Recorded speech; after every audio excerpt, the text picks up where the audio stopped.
Well, hey folks, and welcome to Solar Cabin Channel. I hope everybody is having a great summer.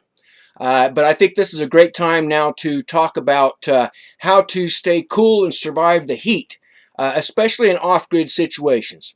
Us people that live in off-grid houses, tiny houses, or if you do a lot of off-grid living in camping, or if you're living in a car, maybe something like that, you need to be extremely careful because the fact is that heat and extreme heat kills just as many people as cold does. And a lot of people don't have houses with great air conditioning and don't work in buildings with great air conditioning. And off-gridders especially have a problem with keeping their places cool when the temperatures get real hot. And it has been really hot here. This week we've been up in the high 90s where we could hit over 100 today. And when it gets that hot, I can use natural air conditioning in my cabin, and generally keeps it cool as long as the temperature doesn't get much above 90. I can keep the cabin just plenty cool with natural air conditioning.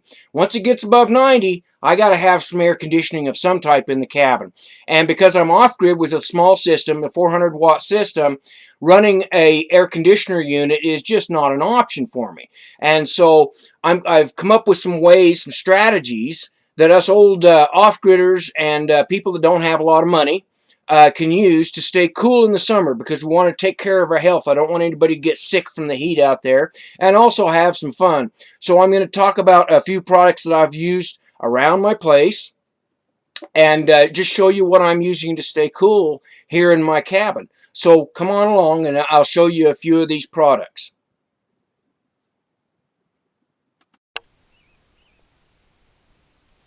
Okay, folks, one of the products that I can highly recommend, especially for off-gridders, tiny housers, people that are living in their cars or something like that, is the Arctic Cool Personal Cooler.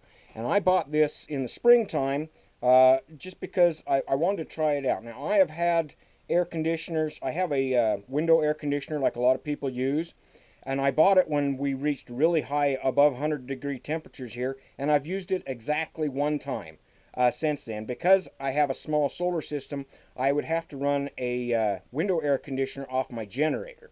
And I would run it for an hour and then shut it off and then run it for an hour again later in the day. But I don't want to be running a generator to run an air conditioner in my cabin, and I don't need to heat the entire cabin because the way my cabin is set up, I have doors on both sides here with screen doors on them. I'm going to talk about screen doors. And I open up my doors, and at night it cools right down because I live in the high desert. So I get cool air coming in from underneath my porch. You can see it's shaded. I get cool air that comes in from the porch, and then I've got a roof vent up in my the roof of my cabin, a roof turbine. So the cool air comes in, pushes the warm air up through the vent, and expels the air. And I can open up doors on both sides of my cabin and just let the fresh, cooled air come in here. But once it gets about 10 o'clock, I have to close the doors down to trap the cold air in here. Otherwise, the cabin will get really hot. And if it gets above 90 in here, it will still get above a comfortable temperature inside the cabin. So I need something to cool me down. I don't need to cool the entire cabin down. I just need to cool me down. And I've used fans. We've all used fans like that. But once you reach a certain temperature, all you're doing with a fan is blowing the hot air around. So these little units, and this is made by Arctic Air, and this is the brand I recommend. There are some other brands out there. And when I first got this, I thought, oh my heck, it's a toy because it's small. It's only about 9 inches by 9 inches. But these work on the exact same principle as a swamp cooler. What it has a reservoir on the side right here where you put in water. And I would recommend putting in cold water. One bottle like this of really cold water or ice chips you can add to it will greatly reduce the amount of cold that is coming out of these units. And what I do is I just fill this up because my well water coming straight from my well is quite cold. However, what I do is I fill one of these up and then I put it in my fridge and let it get really cold for the next day. And usually I keep 2 of those because it'll take 2 of those. Now what these have a filter in the front. It has a paper mesh type of filter in the front. You have to let that mesh filter absorb the water before it will start producing a lot of cold air. But it usually only takes a couple of minutes. Once you fill up the reservoir and run it, that filter will be saturated with the cold water, and then the fan blows through that saturated filter, and it produces a nice cool breeze in a close space. You need to have this usually probably about 3 or 4 feet away from you but it will cool you right down. I guarantee you, I promise you, this thing is bringing down the temperature by at least 5 degrees right over me. And sometimes on high, it's too cold. I actually have to click it down. And they're fairly quiet. It comes with 3 settings, and I'll turn it on here.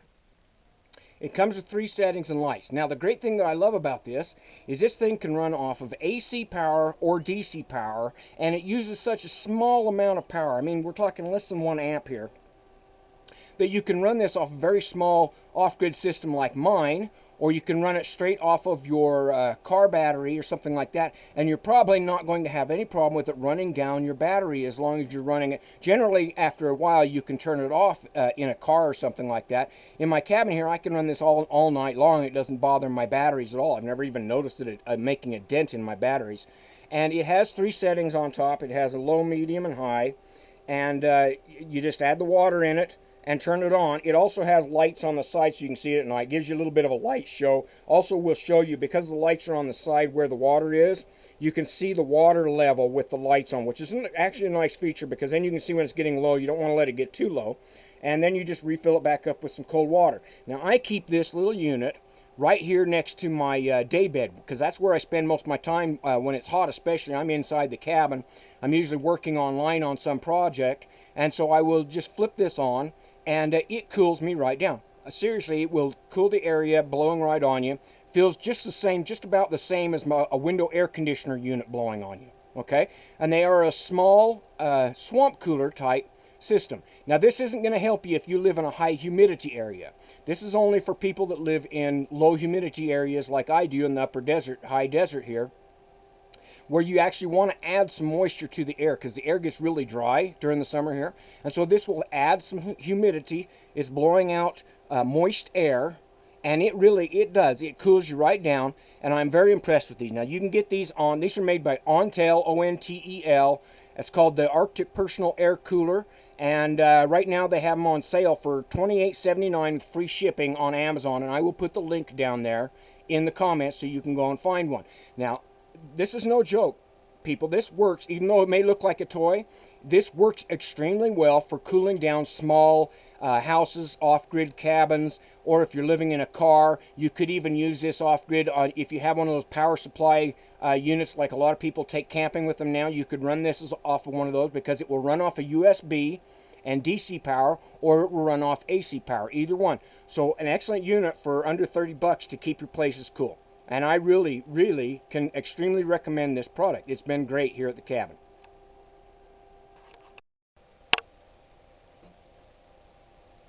Okay, for you people that are off-grid, you need a refrigerator system of some sort. Now, I have used the ARB fridge. It conked out on me, and I can't afford another $700-800 for an off-grid fridge. So I went to a smaller unit. And in summertime, you need cold drinks to keep you cold, whether it be beer or water or whatever you like. Now, this unit is made by Alpacool, and I'll turn it around here a little bit so you can see it better. This is made by Alpacool, and it will run off of 12 volt, 24 volt, or AC power. It is designed very well, and I've been using this now for, I think, about 7 months. And it has worked. I have never had one complaint with this unit. This thing works excellently. It does have a smaller fridge unit, but for 1 or 2 people, you can store enough. This is 20 liters. You can store enough, which I'll show you in here. And you can set the temperature and then just forget it. I've got mine set on 18, which generally keeps it here. And your temperature may vary there because it depends on the ambient temperature. But this will keep the food on the bottom of the fridge frozen, which I put in TV dinners and stuff like that at the bottom, and it keeps the stuff at the top just right temperature to keep your food fresh. I've never had any food spoil in this since I've had this fridge. It comes with your controls for setting your temperature, and also it has some power reducing features. You can go and study that. Again, this is the Alpacool C20, and these sell for about $239. Now, a couple of hints for using these. You can see I've got all kinds of stuff in there. I've got ribs and all my food and everything else in there. TV dinners and all kinds of stuff. And you can see the lid is kind of concave, so it allows food to go up inside of here. So you can actually get a lot of stuff in there. Enough food for a couple of people for, 3 or 4 days. For a single guy like me, I can put enough food in there to last me a week. Okay, and it's excellent if you're off-grid like I am, because this thing uses about 1 amp of power. That's all it takes. It only uses about 1 amp of power, and it will run off 12 volt, 24 volt, or AC. So if you want to take this camping, you can run it off of your battery in your car, and it has a setting so that it won't run your battery down. If your battery starts getting below a certain point, it'll just stop. Now I'm running mine off of 12 volt, and I have never noticed this thing putting a dent in my batteries at all. It runs constantly, 24 hours a day, never shuts off. Very, very quiet. You don't even notice the thing running. Now, about the only hints that I would tell you here is get you a bungee strap like this. Whoops, I got my bungee strap set in it. Okay. Get you a bungee cord like this. And I've just got mine tied right around the unit here. And then put that over it after you close it up. If you've got a lot of food in there, because the tendency is for the lid, if the food pushes up, then it pushes the lid up, and it pops the lid up, and then you're losing your cold air. So just get you a bungee cord like this, and I've just got it tied over there, and then put your bungee cord over it. That helps hold the lid down. Also be good for, you know, when you're camping and stuff like that, when you're pushing it around or moving around, you won't flop your lid open and spill all your groceries. But that keeps the lid down, so that keeps cold in, and so then you don't lose any cold. Because I've noticed a couple of times when I loaded it up and I didn't have the bungee cord on there, I'd come in the morning, and the lid had popped up just enough that it would start to leak out cold. Bungee cord, okay? For $1, you can keep your refrigerators cold. Now, this is excellent for summers or for people that do a lot of camping that want to take a refrigerator along with them to keep their food cold and keep their drinks cold and stuff like that. Alpacool, $239 on Amazon. Very much worth the price. I have had no complaints whatsoever in almost 7 months of use of this thing. Works excellent to keep your food and your drinks cold for summer. All right, and I also use this to keep bottles of water cold to put in my air conditioner unit. So it serves multiple purposes here. And you can use this as a freezer. You can set this thing low enough that it will freeze your food solid. So be careful when you set it. I've got mine set at 18. That seems to be working well in my area. All right, so that's one of the appliances that I can highly recommend, an Alpacool C20 off-grid refrigerator. Okay, folks, I mentioned that I have screen doors on the front and back of my house for natural air conditioning. Now, one of the things, I bought this screen door for this door here. I got it on sale, and it fits my door perfectly there, and I modified the bottom of it so that the dogs and cats can't just push through the screen. There's old Tazzy dog on the porch. And this allows cool air to come in both sides, so I get it from the cool sides underneath the porch, and I'm still working on my rear porch, which is going to be my bathroom for a tub, hot tub, and a soaking tub back here. But what I wanted to show you is the screen door that I wanted to put on here, because I wanted something. I didn't want to have an extra door that I have to open up into the cabin, because that takes up too much room. So these magnetic screen doors, and you can get these cheap. These are excellent. They have the screen on them, which you can't hardly really see, but there's a screen on it. And that way I can open up the exterior door and have the screen door right there. And the dog loves that because she just pushes right through the screen. And it's magnetic, so if you open it up, it just closes. Whoops. It closes automatically with the magnets on it. So those are really neat. Now, I'm going to put another one. The reason I'm mentioning this is because we have West Nile virus in this area, and you probably have in your area too. West Nile virus carried by mosquitoes, and the mosquitoes get really bad here. Now, they're not bad during the daytime. They're generally active from dusk to dawn, and they will try to come in and hang out in the house with you at night and then bite you while you're sleeping. Now, I've got screens on the windows there that protects that, but if I open up that door over there, then I tend to get a lot of, because this is full of weeds and a lot of stuff back in there, I tend to get a lot of mosquitoes hanging out around this back porch. So I'm going to double duty this back porch here with a couple of screens, and I want to really mention this because we don't want anybody getting sick from West Nile virus. So get you a product like this, and I got this off Amazon. I think it was like 12 bucks or something like that. It is a magnetic screen door. And it's the same style as this one here. It has magnets on it, and you just attach it either with the tacks that come in it, or I use my good old staple gun and just attach it right to the frame, and then put one of those up around your doors. for 10, 12 bucks. Excellent deal. You may even be able to find them locally, but I know they have them on Amazon. Just type in magnetic screen door, and you can find these. Put these on your doors. Don't leave your doors open at night without a screen on them, because you'll have mosquitoes and other flying insects and moths and everything else trying to come in your cabin. So put your screen doors on there, and then you can use natural air conditioning to let the cool air come in from the cooler side of your house. To remember, cool air pushes warm air up. So as you open up your doors, that will, like my porch is covered, so it's a lot cooler underneath the porch. That's why Tazzie's hanging out there. And then that pushes the cool air in, and then the cool air pushes the warm air out through that opening up through my loft and up through the roof turbine, which I'll show you here in just a minute. All right, magnetic screen doors. Not very expensive, good protection from West Nile virus, and then you can use natural air conditioning in your off-grid situations. All right, next. Okay, folks, this last product is one that I have used all the time, and I swear by here on my homestead. This is a 3-foot by 8-foot swimming pool, and I'm sure my neighbors think it's quite funny to see this old guy out here in this what people might call a kid pool, but it serves a tremendous purpose here, because if you get real hot, there's nothing better than just jumping in some cold water to cool off. And I've got it set up here as my little kind of recreation and entertainment area here. Now these I got this for 50 bucks, and I've had one set up for every year for 5 years. That generally lasts 3 or 4 years, even longer if you take real good care of them. And I have a pool cover on mine.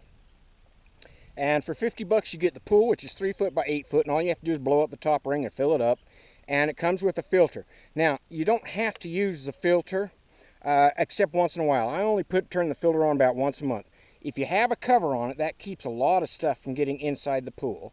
And keep the cover on. It also helps because it's a dark color. It warms up the water underneath, so it holds in the heat and makes the water warmer because it's absorbing the heat through the plastic into the water. What you need, though, as you can see over there, you need a good net made for swimming pools. And this here, I just get in the pool, and anything that the cover didn't stop from getting in, I use the net, and I just go around and walk around when I first get in the pool, scooping out all the big stuff. The only thing that you need the filter for is for sand and small particles that might get on the bottom of the pool. Then you need to run the filter, and you know, like I said, I only run mine about once a month. I get in, I stir up the water really good, and then when I'm running my tools or whatever, I turn that filter on and run it off the generator for about an hour. And because it's such a small pool, in an hour it will actually recirculate all the water that's in the pool about 3 times. So, you know, it sucks up all the sand and stuff like that, gets that out into the filter, and that gets the small stuff out that I can't get with the net. But the net is where I get in there and I just walk around. Now, why I got this, and these are made by Intex, if anybody's looking. You can get them on Amazon. Generally, with the pump, will only run you about 50 bucks. Now, the reason I got this is because I've got really bad shoulders, knees, and back. I used to do pest control, and I carried around a 50-pound backpack sprayer. And over time, I messed up all my joints. I compressed the joints of my neck and my back. So the doctor said, you need to start doing some water aerobics or something like that. And I used to come home and I'd have to put ice packs on my knees. It hurt so bad. So now, what I do is during the summer, when it hurts the worst, I get out here and I get in this pool and just soak around and flop around. But I can also do water aerobics in it. I can move my shoulders around, act like I'm swimming, even though I can't swim. I can move my shoulders around, move my knees around, bend and stretch and do all that sort of stuff. In an 8-foot swimming pool, an adult can get in there. A couple adults can get in there and just hang out. But if you're by yourself, you just get in there and you do your water aerobics, you cool off, and you know, a lot of fun. And you know, if the grandkids and kids come over and want to have some time in the pool, that's just fine too. Now, you also want to think about your animals. In the summertime, they get hot. They need to get cooled off too. And so I also set up Tazzie her own little swimming pool. Where you at, Tazzie? And this is her own little kiddie swimming pool, which I set up every year. And because my well is free-flowing, I just have the water running in it all the time. And then you can see that the overflow waters my lawn. So this is how, instead of having sprinklers on my lawn, what I do is I have this kiddie pool for the dog and also the wildlife. I find the quail and the chickens and all kinds of birds and that always coming over here looking for bugs, but also they get in the water and splash around to get cooled off. And I just move this around. You don't want to leave it in one spot too long, otherwise it'll make a dead spot in your lawn. So I just move it around, you know, every 3 or 4 days I move it to a different spot. That keeps my lawn all watered. You can see the grass is a lot higher around the area that's getting watered. But it waters it because the water soaks in everywhere. It will soak all the way down through here, through the grass, and keeps my area nice and watered. And that gives the dogs a place to cool off and get a drink, and the wildlife to come and cool off and get a drink. So you want to do that. Now, some advice for new homesteaders or people that are working on a homestead, building a homestead. I really want to suggest that you be really cautious in taking out trees because it's going to get hotter, folks, and you're going to need shade. And when I moved here, this place was completely full of these Russian olive trees, and I've cussed and complained about them in other videos here. But I made the smart move of leaving some of them. I've got Russian olive trees, and even though they're a nasty tree that has stickers on them and grow like weeds, if you prune them up and keep them trimmed up, they look nice, and that gives you your shade on your yard. So you want to have leave some of your trees. Don't go through. Everybody thinks, oh, I got to remove them down so I can have a nice pasture and all that sort of stuff. Be careful. Leave trees and leave. You can see that I've left grass areas and berms and things like that around my yard for the wildlife to survive in. So, you know, they don't live out in the open area like this. Wildlife likes some seclusion, some security. So they live in bushes and hedges and stuff like this. So I leave these around my property in certain areas. So you want to leave some trees around on your properties there. Okay, so just a quick walkthrough of what I'm doing, what I've been doing on my homestead here. I'm still working on my back porch. Now this year, I didn't plant my raised bed gardens. The reason is that you can see the boards have all started to pull apart. These are like 10 years old now, and I should have done a better job on the corners. My boards are all starting to pull apart. So I'm going to tear those out, and I haven't decided what I'm going to do here with my front yard, whether I'm going to put these back in or if I'm going to bark the whole thing and just use planters. Because I found that planters, smaller planters, easier and hold in the water better. I don't have to water as often. And so I do have tomatoes, and I've got those in these were containers. I think this is an old wash tub container that my mother had, and she left to me when she passed away. She had these on her old homestead for years and years. I remember them clear back when I was a kid. Here's an old wash tub that she converted to a planter. And so I just use these now, and I do have my tomatoes, and they're looking good. And that's an old wash tub, and I just got those filled in. And if you're wondering, the chicken wires to keep my chickens from getting into they get in there and they peck at the plants and peck at my tomatoes and stuff. As long as I have the chicken wire up there, then they don't get around them. That's been another problem here with the raised beds, is because my chickens get in there and they scratch around and eat up my vegetables and stuff before I have a chance to eat them.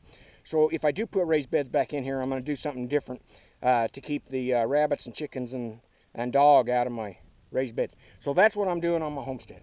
And just working on small projects. Mostly I'm working inside because I'm doing some volunteer work with some homeless shelters, designing tiny houses, and also for disabled and blind people. I'm working on some, I'm actually working on artificial intelligence programming and virtual assistant programming. So I'm doing a lot of that work inside, and so I haven't done as many outside projects as I would normally do here. All right, thanks for coming by my place, folks. I hope you got something useful out of this video. And, you know, I try to recommend products that are inexpensive, that will work for off-gridders. But a lot of these products will work for on-gridders, too. If you have problems with heat and you don't have a lot of money, consider these projects. Especially the fridge would be excellent if you are concerned about blackouts, like they just had a major blackout in New York. And so, you know, these small units, like these air conditioners that can run off of DC and the refrigerators that can run off DC, are excellent for emergency backup systems. You know, I can just imagine how bad it was in New York with no power and no air conditioning. You could run one of these off of a small power unit or in your vehicle if you're living in your vehicle, or if you're camping, or if you're off-grid like I am. All right, folks, I hope you got something out of this video. Thanks for coming by. And, you know, check out my website, simplesolarhomesteading.com. Thanks, everybody. Bye.